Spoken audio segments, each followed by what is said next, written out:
साथियों नमस्कार, मैं हरिश्चंद्र बर्णवाल इस वीडियो में आप सभी का स्वागत करता हूं। दोस्तों, पश्चिम बंगाल की मुख्यमंत्री ममता बनर्जी अपने ही जाल में फंस गई हैं।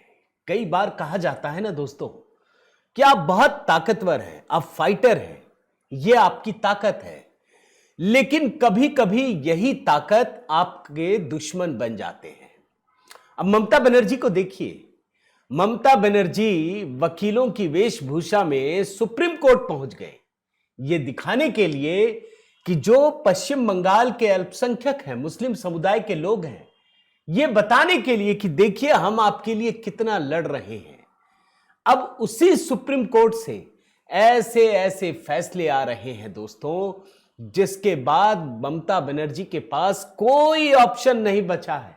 अब आप सोचिए कि ममता बनर्जी लगातार जिस तरीके से केंद्र सरकार, प्रधानमंत्री मोदी, गृह मंत्री अमित शाह, चुनाव आयोग, ईडी, सीबीआई तमाम संस्थानों पर हमला कर रही थी, अब जब वो खुद सुप्रीम कोर्ट पहुंच गई है तो अब कोई चारा नहीं बचा है।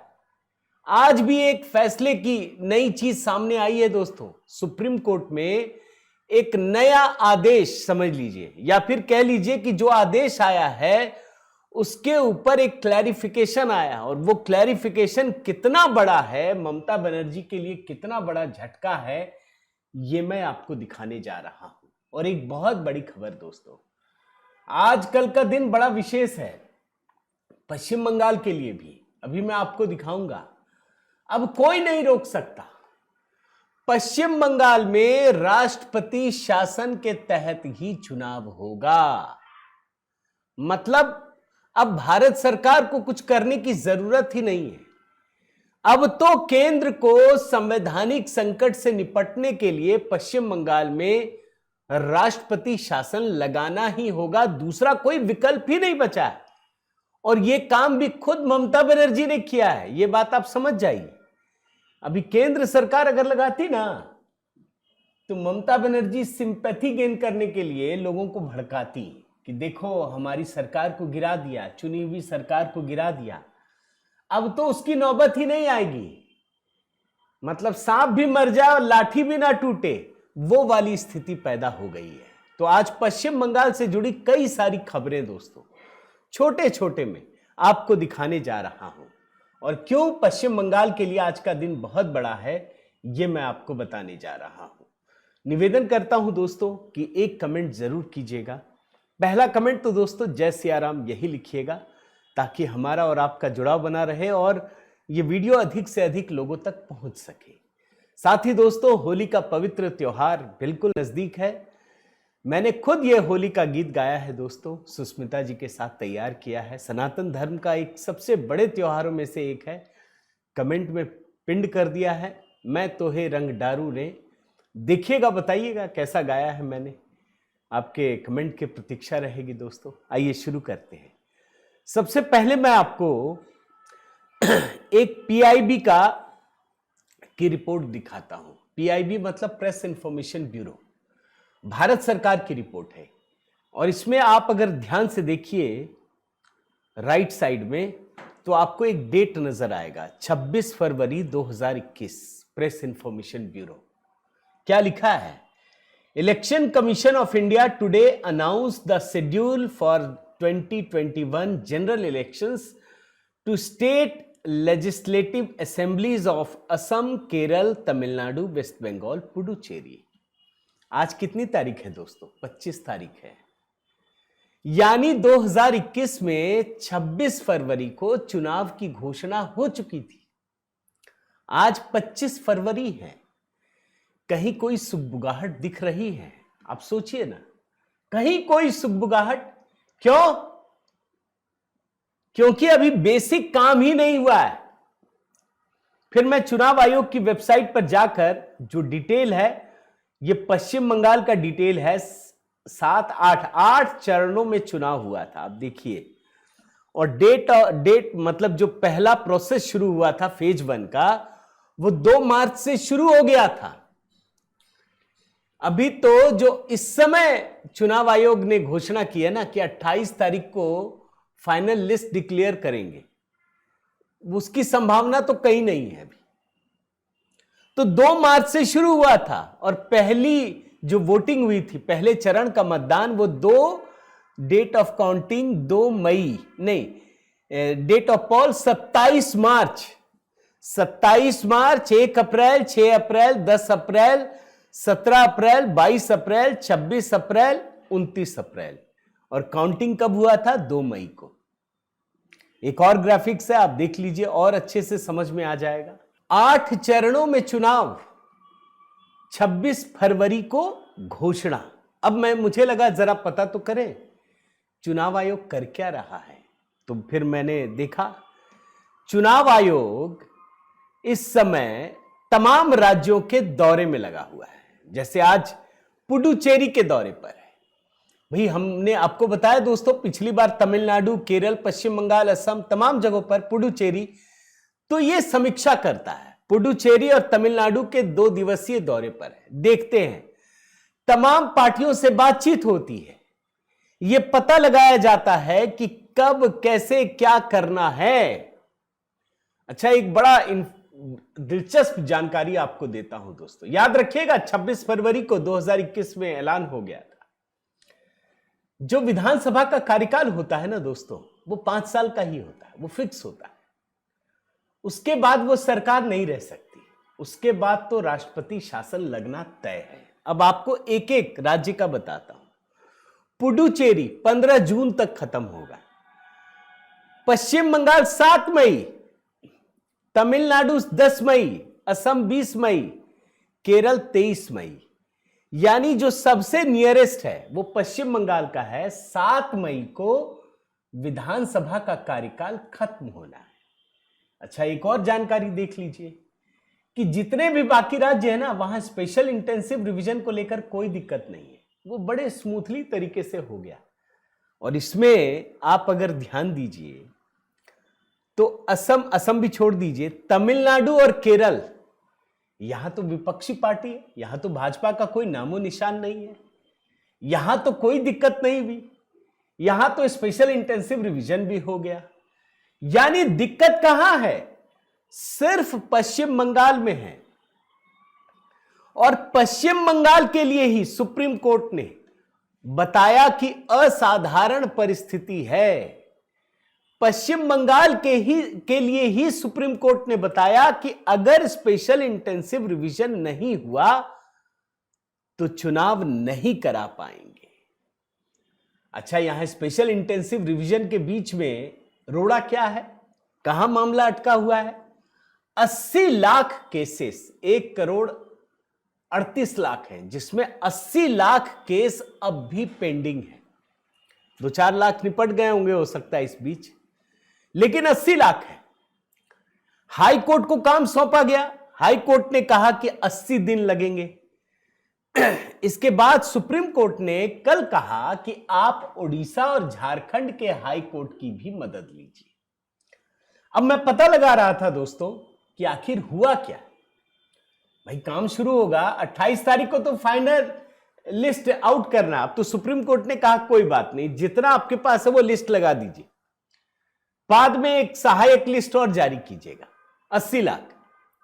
अब आप मजे की चीज देखिए, अभी कोलकाता हाईकोर्ट के चीफ जस्टिस अभी ये आकलन कर रहे हैं, और ये भी बड़ा काम है दोस्तों, कि आखिर अगर हमें मजिस्ट्रेट या जजेस चाहिए झारखंड या उड़ीसा से, तो कितने जजेस चाहिए, कहां लगाए जाएंगे, उनके रहने खाने ठहरने की व्यवस्था कैसे होगी, लॉजिस्टिक्स, ये भी तो देखना होगा ना। तो जो मुझे जानकारी मिली है, कल आदेश आया, आज इसका आकलन किया जा रहा है। मैंने पूरा गूगल खंगाल लिया, पूरा सिर्फ इतनी जानकारी मिली है मुझे। यानी अभी ये झारखंड और उड़ीसा के जजेस का इस्तेमाल भी करना है, तो वो उस प्रक्रिया में आगे बढ़ नहीं पाए हैं। तो आज कितना तारीख हो गया? आज हो गया 25 तारीख। अब आप सोचिए कि मान लीजिए कल 26 को बुलाते भी हैं, तो एक दिन कम से कम ट्रेनिंग भी तो देंगे। तो कहां पहुंचेगा ये मामला? यानी अगर ये 80 दिन लिखा हुआ है कि 80 दिन लगेगा, मान लीजिए 40 दिन भी लग जाता है, 40 दिन, तो पूरा मार्च भी गया दोस्तों और आधा अप्रैल भी गया। यानी चुनाव की घोषणा तो उसके बाद ही होगी बंगाल में। यानी जो ममता बनर्जी रोड़े अटका रही थी वो दरअसल इसमें फंस चुकी है। अब कोई ऑप्शन उनके पास बचा नहीं है। और अगर राष्ट्रपति शासन में बंगाल में चुनाव होते हैं दोस्तों, तो आप खुद जानते हैं कि ममता बनर्जी की ताकत अपने आप लगभग 80-90% खत्म हो जाएगी। जो दादागिरी चलती है ना, वो दादागिरी वैसे ही खत्म हो जाएगी और ईमानदारी से चुनाव होगा दोस्तों, तो याद रखिए ये सरकार दोबारा नहीं बन पाएगी। अब आपको मैं एक बड़ी चीज दिखाता हूं। सुप्रीम कोर्ट ने तो कल फैसला दिया था ना, एक बहुत बड़ी जानकारी सामने आई है दोस्तों। जानकारी क्या है कि सुप्रीम कोर्ट ने 10वीं के एडमिट कार्ड की बात कही है कि 10वीं का एडमिट कार्ड जो है वो मान्य होगा या नहीं होगा। इसको लेकर बड़े सवाल थे। अब सुप्रीम कोर्ट ने क्लैरिफिकेशन दे दिया है कि स्पेशल इंटेंसिव रिवीजन के लिए आप 10वीं क्लास के एडमिट कार्ड को एक पूरक दस्तावेज के रूप में स्वीकार कर सकते हैं। वैसे नहीं, वैसे तो इसका कोई लेना देना नहीं। यह पूरक दस्तावेज के रूप में तभी स्वीकार होगा जब आप उत्तीर्ण होने का प्रमाण पत्र भी दें। मतलब सिर्फ एडमिट कार्ड दे दिए और आप कहेंगे कि जी हम तो नागरिक हैं, नहीं चलेगा। अब आपको वो भी देना पड़ेगा कि हमने दिया तो हम पास भी हुए, ये है उसका सर्टिफिकेट। यानी यहां आकर एक बड़ा लोचा फंस गया है दोस्तों, क्योंकि बुधवार को जब सुनवाई हो रही थी तो चुनाव आयोग के वकील डीएस नायडू ये कह रहे थे कि यहां मामला बड़ा दुरुपयोग का है। ये एडमिट कार्ड के जरिए अगर हम देंगे तो पता नहीं क्या हो जाएगा। नायडू जो चुनाव आयोग के वकील हैं वो कहते हैं, क्या ऐसे माध्यमिक परीक्षा 10वीं क्लास उसके एडमिट कार्ड को अकेले वैध पहचान दस्तावेज के रूप में अनुमति दी जा सकती है। बेंच ने कहा, उसने पहले ही संकेत दे दिया है कि एडमिट कार्ड केवल एक पूरक दस्तावेज होगा, यह पहचान को सत्यापित करने का एक अकेला दस्तावेज नहीं होगा। जस्टिस बागची ने कहा, लेकिन मध्यमा उत्तीर्ण प्रमाण पत्र दस्तावेजों में से एक है। हमने कहा है कि मध्यमा प्रवेश पत्र इसका पूरक होगा। यानी स्पेशल इंटेंसिव रिवीजन को लेकर जो 12 दस्तावेज चुनाव आयोग ने स्वीकृत किए हैं दोस्तों, उसमें जो एडमिट कार्ड को स्वीकार किया गया है वो तभी मान्य होगा जब उसके साथ आप पास होने के सर्टिफिकेट भी देंगे। अच्छा, इसके बारे में आप ध्यान दीजिए, ये सब सहायक दस्तावेज है, मेन दस्तावेज नहीं है। अच्छा, इसका उपयोग क्यों होता है? इसका इसलिए कि जन्म तिथि का मिलान कर सके, अभिभावक के साथ संबंध स्थापित कर सके, इसके लिए यह महत्वपूर्ण है। अब आप आइए सर को लेकर के, स्पेशल इंटेंसिव रिवीजन को लेकर बंगाल में क्या हो रहा। चुनाव आयोग ने दोस्तों एक बड़ा फैसला किया है। आप जानते हैं कि सुप्रीम कोर्ट ने सारा काम कोलकाता हाईकोर्ट के चीफ जस्टिस को सौंप दिया है। कोलकाता हाईकोर्ट के चीफ जस्टिस की अध्यक्षता में एक हाई लेवल मीटिंग हुई। यह असाधारण परिस्थिति है। 200 से अधिक जुडिशियल ऑफिसर तैनात किए गए, विधानसभा, अलग अलग विधानसभा के हिसाब से, जिले के हिसाब से। अब चुनाव आयोग ने कहा है कि वह हर दिन लॉजिकल अंतर और अनमैप्ड केस कैटेगरी के तहत निपटाए गए कुल केस की संख्या की रिपोर्ट कोलकाता हाई कोर्ट को देगा। रोज देगा, हर रोज अपडेट करेगा।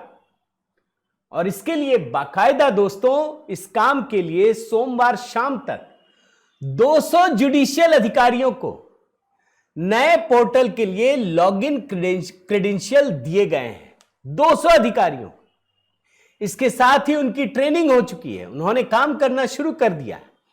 कलकत्ता हाईकोर्ट के registrar general justice Tapabrata Chakraborty, justice Arijit Banerjee, ECI director, सभी जिलों के डिस्ट्रिक्ट मजिस्ट्रेट मनोज अग्रवाल, और special rolls observer Subrata Gupta ने वर्चुअल मीटिंग समेत 2 मीटिंग की है। कल एक और चीज हुई थी दोस्तों, जब सुप्रीम कोर्ट में कहा गया कि 80 दिन लग जाएंगे, तो सुप्रीम कोर्ट ने एक और आदेश दिया कि आप पश्चिम बंगाल के सभी दीवानी न्यायाधीशों को भी इस काम में शामिल कर लीजिए।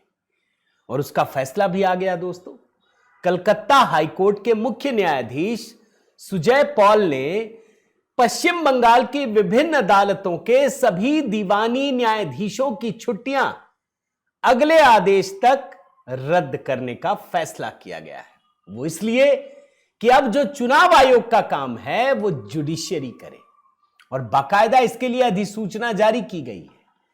अब आप खुद सोचिए, पश्चिम बंगाल एक अलग रास्ते पर चल पड़ा है दोस्तों।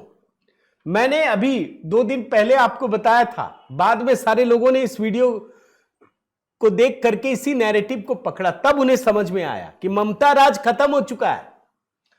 अब इनके पास कुछ भी नहीं है, कोई अधिकार नहीं है।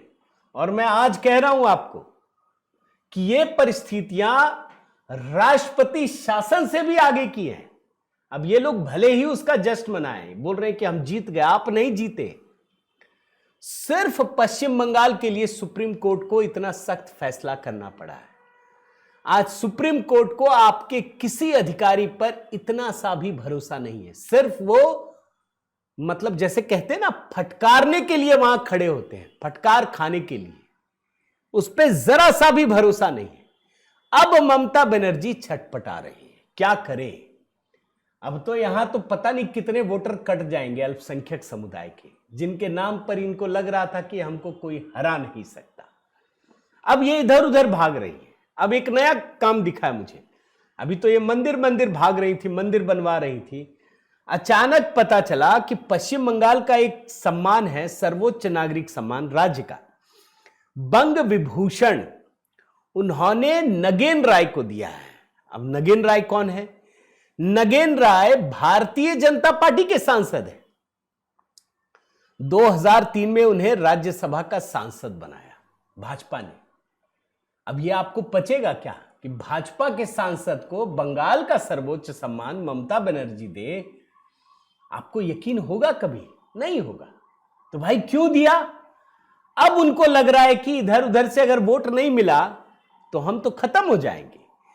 नगेन राय कौन है? राजवंशी समुदाय के एक प्रभावशाली नेता है। उत्तर बंगाल में बहुत बड़ा प्रभाव है इनका। ये अनुसूचित जाति का प्रतिनिधित्व करते हैं। और कहां कहां? कूच बिहार, जलपाईगुड़ी, दार्जिलिंग, मालदा, मुर्शिदाबाद जैसे जिलों पर केंद्रित हैं। और मैं रिपोर्ट पढ़ रहा था दोस्तों, राजवंशी समुदाय मतदाताओं का 30% हिस्सा है। कई सीटों पर प्रभावित करते हैं, करीब करीब 15 से 26 सीटों पर इनका प्रभाव है।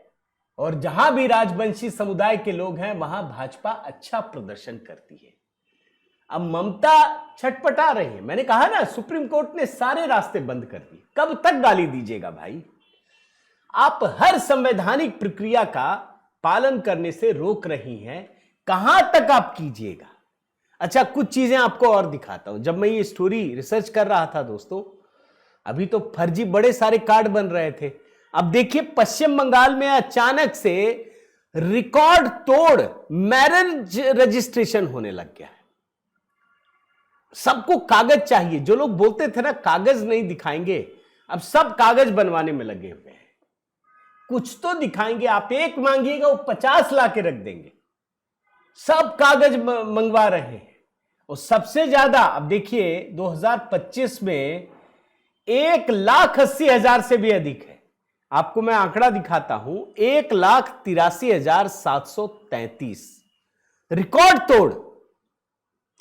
अच्छा, इसमें सबसे अधिक कौन है? मुस्लिम कपल्स हैं। मैं पढ़ रहा था, इसी रिपोर्ट में लिखा है सबसे ज्यादा मुस्लिम कपल्स ने कराया शादी का पंजीकरण, यानी दस्तावेज बनवाने में लगे हैं। कहीं कुछ तो काम आएगा। पश्चिम बंगाल में हो सकता आप आसानी से बना सकते हो, वरना अधिकारियों को तो पूछना चाहिए कि भाई। अब देखिए, भाजपा के विधायक को दिया सर्वोच्च सम्मान, शादियों वाला एक मामला आया। एक और देखिए, 10 दिन में ममता की सरकार दूसरी बार कैबिनेट बैठक करने वाली है। इनको भी डर लग रहा है, कब आचार संहिता लागू हो जाएगी नहीं पता। कुछ और रेवड़ियां बांटनी है तो बांट दो भाई। अब तो आपको जितना बांटना है बांट लीजिए, जो करना है कर लीजिए, लेकिन जनता समझदार हो गई है। अब मैं ये वीडियो खत्म करूं दोस्तों, एक अच्छी खबर मुझे दिखी। हाई कोर्ट ने ममता को अल्टीमेटम दिया है। ये खबर बिल्कुल अलग है, लेकिन मैं आपको दिखा देता हूं। पूर्वी, देखिए हेडलाइन पढ़िए क्या लिखा है। अगर बंगाल सरकार ने नहीं सुनी तो केंद्र की होगी एंट्री, हाई कोर्ट का ममता को अल्टीमेटम। चौतरफा प्रहार झेलना पड़ रहा है। यह मामला क्या है सुनिए। पूर्वी कोलकाता के संरक्षित जो क्षेत्र हैं, वेटलैंड एरिया, आर्द्र भूमि, वहां अवैध खनन हो रहा है। कलकत्ता हाईकोर्ट ने गंभीर रुख अपनाया, इसमें केंद्र सरकार को भी पक्षकार बनाया। बोला अगर यह सरकार नहीं कर पाती है तो केंद्रीय बलों की मदद से बुलडोजर चलवाया जाएगा। 500 से अधिक अवैध निर्माण है। अब आप खुद सोचिए कि ममता सरकार पर किसी का विश्वास नहीं रह गया, ना केंद्रीय एजेंसियों का, ना चुनाव आयोग का, हाई कोर्ट का देख लीजिए। सुप्रीम कोर्ट तो विश्वास कर ही नहीं रहा, तभी इतने असाधारण फैसले लिए। अब आप खुद तय कर लीजिए कि ऐसी सरकार का बंगाल में रहना उचित है या नहीं है। तो मेरा एक सवाल है दोस्तों, आपको क्या लगता है कि ममता सरकार का बने रहना सही है या नहीं है? सीधा स्ट्रेट सवाल पूछ रहा हूं, जवाब दीजिएगा। मेरा निवेदन है दोस्तों, कमेंट के साथ साथ इस वीडियो को लाइक कीजिए, शेयर कीजिए। अगर चैनल सब्सक्राइब नहीं किया है तो जरूर कीजिए। साथ ही दोस्तों, जो गीत हमने तैयार किया होली पर, हमारी ही आवाज में है, सुष्मिता जी के साथ हमने तैयार किया है। बहुत मेहनत की है, कमेंट में पिंड कर दिया है, बताइएगा कैसा लगा। मेरा व्हाट्सएप नंबर आपके पास है, मेरे व्हाट्सएप ग्रुप से जुड़ना चाहे मैसेज कीजिए। बहुत बहुत धन्यवाद। जय सिया राम।